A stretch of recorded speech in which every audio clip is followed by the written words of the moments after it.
Joining us now, Florida Democratic Congressman Jared Moskowitz. He represents the Fort Lauderdale area, and he served as Florida's Director of Emergency Management under Governor DeSantis. Good to have you with us, Congressman. You oversaw hurricane responses in the past. What are the biggest needs in your home state right now?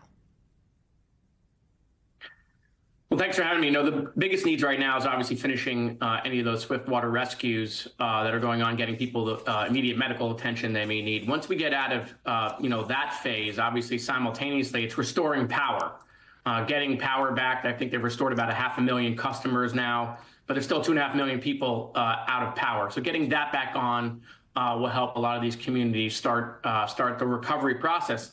We have a lot of people in base camps, obviously, who are out there performing these services. We got to get all the roads pushed to get those clear so people can get back in to the areas that they evacuated from. And then it's going to begin the long, arduous process of cleanup, of debris removal, getting the stuff out from within the homes that got floodwaters, or obviously cleaning up all that vegetative debris, especially inland. That's going to take, several months to complete. Experts say this storm is going to be really costly, with losses for the insurance industry around $100 billion. And so many Floridians we know don't have complete coverage. As we look at some of these images, you see all of that flooding still happening. We've learned only 16% of Floridians have federal flood insurance, for example. What do you say to residents who are nervous about the costs they'll face? No, it's a valid concern.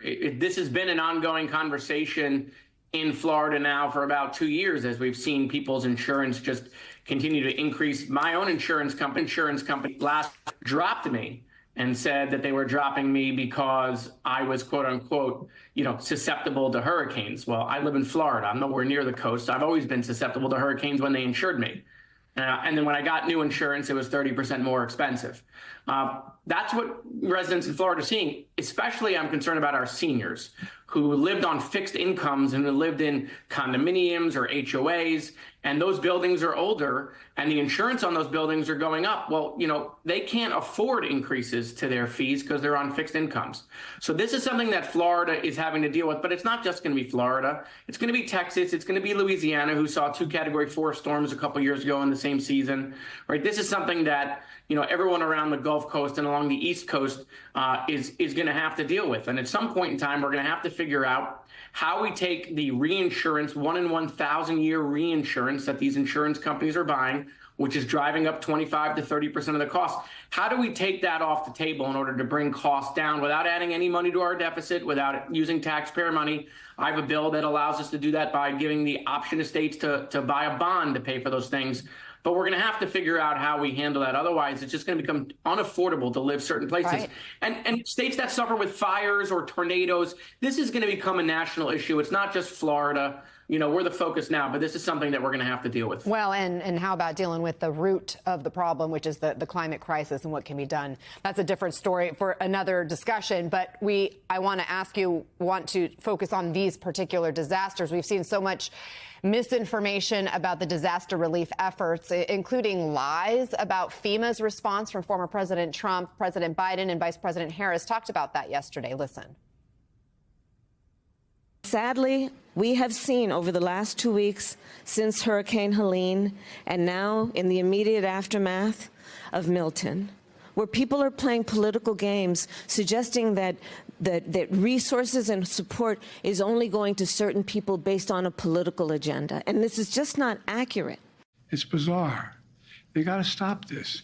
They're being so damn un-American with the way they're talking about this stuff. Mr. President, have you spoken before President Trump at all? Are you kidding me?